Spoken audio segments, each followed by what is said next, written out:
13 तारीख को उपचुनाव होना, सभी पार्टियों ने अपने अपने प्रत्याशी चुनावी मैदान में उतार दिए हैं। आजाद समाज पार्टी ने हाजी चांद बाबू को टिकट देकर चुनावी मैदान में उतरा है। जैतिया सादुल्लापुर में मैं इस समय मौजूद हूँ। मेरी टीम जो है यहाँ पर मौजूद है और यहाँ जब मेरी टीम पहुंची है तो जैतिया सादुल्लापुर में जो प्रत्याशी हैं हाजी चांद बाबू, वो लोगों के बीच है। किस बात को लेकर, किस मुद्दे को लेकर आखिर लोगों के बीच जा जाकर किस बात को लेकर अपनी बात रख रहे हैं, लोगों से क्या वादा कर रहे हैं, आज उन्हीं की जुबान से टीम हमारी जो है सुनवाएगी। जी सर, क्या नाम है? आपके चैनल के माध्यम से सब लोग आदाब, जय भीम, अस्सलाम वालेकुम। मुद्दे आपको पता ही है, मैं जिस पार्टी का सिपाही हूँ, आजाद समाज पार्टी काशीराम, जिसके राष्ट्रीय अध्यक्ष चंद्रशेखर आजाद जी हैं और भीम आर्मी इसके राष्ट्रीय अध्यक्ष विनोद जी हैं। दोनों लोगों ने और प्रदेश के प्रदेश अध्यक्ष सुनील कुमार चित्तौड़, निजाम चौधरी साहब, रविंद्र भाटी साहब, जिन लोगों ने मुझे विश्वास जताया है, मुझे यहाँ से प्रत्याशी बनाकर भेजा है। ये कुंदरकी विधानसभा नहीं है, ये कुंदरकी मेरा परिवार है और उस परिवार के लिए हमको नया नहीं, मैं 10 साल से इन लोगों के बीच हूँ और ये मेरे बीच है। मैं इनके यहाँ जाता हूँ, ये मेरे यहाँ आते हैं। सर, जैसे कि यहाँ समस्याएं जो हैं, जैतिया में एक पुल को लेकर लोगों की समस्या सामने आ रही है, कोई पुलिया का मामला यहाँ पर आ रहा है, तो सर आज जो वोटर हैं, सभी प्रत्याशी जो हैं जाकर उनके बीच पहुंच रहे हैं और वोटों की अपील कर रहे हैं। आप भी लगातार जो है देखा जा रहा है जनसंपर्क कर रहे हैं, लोगों के बीच जा रहे हैं, तो क्या ऐसा जो है आप लोगों से वादा कर रहे हैं, अगर आपको कामयाबी मिलती है तो क्या लोगों के लिए, आप अपने क्षेत्र के लिए? मैं ये बता दूं, जो प्रत्याशी यहाँ हैं वो कोई नए नहीं हैं, वो शासन भी कर चुके हैं, प्रशासन शासन दोनों चीजें उनके साथ रही, उनकी सरकारें भी रही हैं। उन्होंने पूर्व में भी लोगों से वादे किए हैं। जब वो पुलिया बनवा देते उसके बाद वोट मांगने का अधिकार था इन लोगों से। वादे तो कई बार कर गए हो और मुझे तो पहली बार मौका मिला है। मैं जिला पंचायत का चुनाव भी लड़ चुका हूँ इस बात से।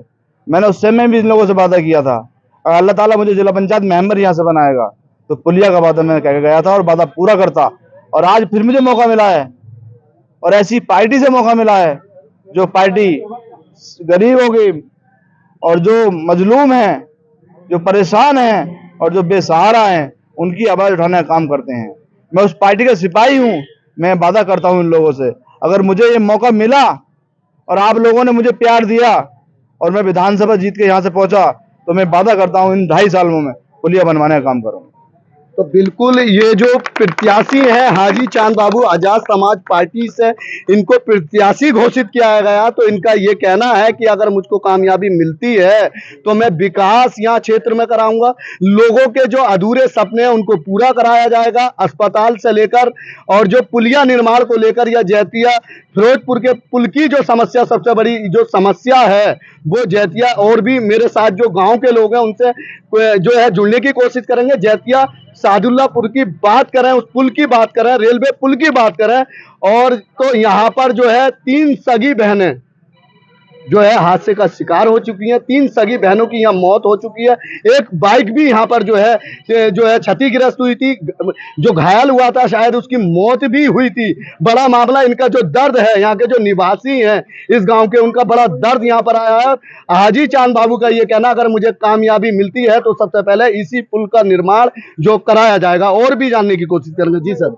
और मैं कहना चाहता हूँ, जो आपने बताया हादसा, मुझे भी बड़ा दुख हुआ था उसमें, कि सरकार हमारी वादे बहुत बड़े बड़े करती है, मगर होता कुछ नहीं, सिर्फ खोखले वादे करती है। लोग कहते हैं उन्हीं के, बोले भाई हम उसी पार्टी के हैं, और रोड की शिकायत हमसे करते हैं। सरकार तुम्हारी, वोट तुम दे रहे हो, सरकार रोड क्यों नहीं बन रहे? भाई दोनों गांव हैं, जैतिया सादुल्लापुर, जैतिया फिरोजपुर, इसके सामने। इन लोगों से पूछिए जिनके खेत उस पार हैं और उनके खेत इस पार हैं, अगर खेत पे जाते हैं तो कम से कम 5 किलोमीटर घूम के जाना पड़ता है। खेत सामने दिख रहा है, हम जा नहीं सकते। पानी का कोई अंदाजा नहीं होता, कितना गहरा है गड्ढा वो। आप देखते हो पानी जब चलता है नीचे नीचे तो गहरा भी हो जाता है, इसलिए डर से नहीं जाते। एक इसी के करीब में गांव पलुपुरा पट्टी भी है, वहां भी कंडीशन पुलिया की यही है। तो यहाँ 2 मुद्दे पुलिया के हैं। और दूसरी बात, विकास की बात करो, विकास तो यहाँ है ही नहीं। कोई सा रास्ता आपको ठीक नहीं मिलेगा, बच्चों का स्कूल ठीक नहीं मिलेगा, अस्पतालों की स्थिति बहुत बुरी है। आज इस क्षेत्र में हमारे विधानसभा में ये देखिएगा आप, अधिकतर लोग बुखार से पीड़ित रहे हैं, और बुखार में मुझे उम्मीद है किसी परिवार को बुखार आया होगा, और किसी परिवार में 2-3 लोगों को बुखार आया होगा, तो लाखों रुपए में निकलने का काम किया है। कहाँ से उन्होंने इंतजाम किया, कहाँ से वो कर्जा लाए, पानी लाए, अपने बच्चों को पालने के लिए बुखार की दवा लाए, मगर सरकार इंतजाम करा दी उस चीज को, तो शायद इनकी जेब पे वो भारी नहीं पड़ता। मगर सरकार का कोई इंतजाम नहीं है, सरकार बातें बड़े बड़े करती है, और सरकार के बड़े बड़े बातें सब खोखले निकलते हैं। डबल इंजन की सरकार है, केंद्र में और राज्य दोनों जगह जो है भाजपा की सरकार है। उनका कहना यह है कि राशन से लेकर बिजली से दी है, विकास कराया जा रहा है, उसके लिए राशन की बात आपको देख लीजिएगा, राशन से कोई पेट पलने वाला नहीं है। हम चाहते हैं शिक्षा मिले हम अच्छी, हमारे बच्चे पढ़ें, हर बच्चे की जेब पे पेंसिल होनी चाहिए। जब वो बच्चा शिक्षित होगा, पढ़े लिखेगा, नौजवान होगा, नौकरी लगेगी उसकी, तो 5 किलो की बात कर रहे हो आप, 5 कुंटल भी खरीद सकता है। दूसरी बात, आप रास्तों की बात करते हो, डबल इंजन की सरकार है। मैं कहना चाहता हूं सरकार से, डबल इंजन की सरकार, रास्ते देख लीजिए आप, अस्पताल देख लीजिए, और किसानों की बात करते हो आप। अभी हमारे ओवरफ्लो हो जाता है गंगा नदी का पानी, जो रामगंगा नदी बह रही है। लोगों की उम्मीदें थी, वहां पॉपुलर के पेड़, लिटर के पेड़ पालकर लोग हमारे शादी ब्याह का इंतजाम करते हैं, मकान बनाने का इंतजाम करते हैं पेड़ लगाकर, वो पेड़ सब पानी में बह गए, रास्ते खत्म हो गए, गांव कई सारे गांवों के गांव घर चले गए। मगर हर साल ये होता है, सरकार कहती है शासन प्रशासन, बोले गांव खाली कर दीजिए। गांव खाली करने का मतलब थोड़ी है, सुबह सुलेशन थोड़ी गांव खाली करने का। जब नदी का पानी ओवर होता है तो उस पर बंदा बनवाइएगा, हर साल लोगों को खाली करना नहीं पड़े, मगर सरकार नहीं चाहती। अब मेरे किसान खड़े हैं, इनसे पूछिए, कोई किसान अगर मात्र 50,000 रुपए कृषि कार्ड ले लेता है तो उस पर इतना बड़ा टॉर्चर किया जाता है। अगर वो एक दिन भी लेट हो जाता है जमा करने के लिए, अगर टाइम के अंदर जमा करता है तो 4% या 5% ब्याज देना पड़ता है, और 1-2 दिन लेट हो जाता है तो कम से कम 15% ब्याज दिया जाता है उस लोग से। ये देखिए, सरकार उद्योगपतियों का पैसा माफ कर रही है, सबका माफ कर रही है, गरीब किसान को कब देख रही है। 50,000 रुपए लेट होने के बाद 15% ब्याज देने के बाद, तो इससे नीयत क्या खराब होगी सरकार की, आप खुद सोच लीजिएगा। जी बिल्कुल। यहाँ जो हाजी चांद बाबू है, उनका बड़ा मामला यहाँ पर निकल कर आ रहा है कि उनका कहना यह है, डबल इंजन की सरकार है, भाजपा की सरकार, मौजूदा में भाजपा की सरकार है, राशन देने से काम नहीं चलेगा, शिक्षा से काम चलेगा। अगर बच्चे शिक्षित होंगे तभी हमारा देश आगे बढ़ेगा, बच्चे कामयाब होंगे, लोग देश का नाम रोशन करेंगे। शिक्षा जरूरी है, अगर शिक्षा है तो हमारा देश कामयाब रहेगा।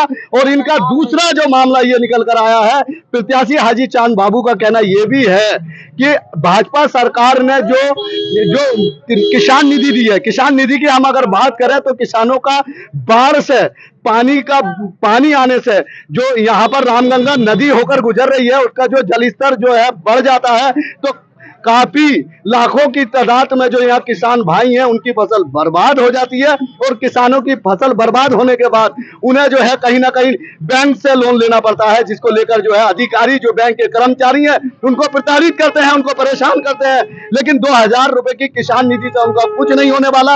अगर किसानों का कर्जा माफ किया जाए तब बात बनेगी, लेकिन यहाँ पर जो है उद्योगपति अमीरों का कर्जा माफ किया गया, ना कि किसी किसान का बिल जो है माफ किया गया है। एक मामला यह भी निकल कर आया है, जो ट्यूबवेल के बिल की माफी की बात चल रही है, तो यहाँ पर जो है ट्यूबवेल के साथ साथ जो घरेलू बिजली कनेक्शन है उनका बिल भी कम किया जाए, उससे भी राहत मिलेगी। मुरादाबाद से मंडल ब्यूरो चीफ मुजाहिर हुसैन पप्पू की खास रिपोर्ट अपने सहयोगी रईस अहमद के साथ।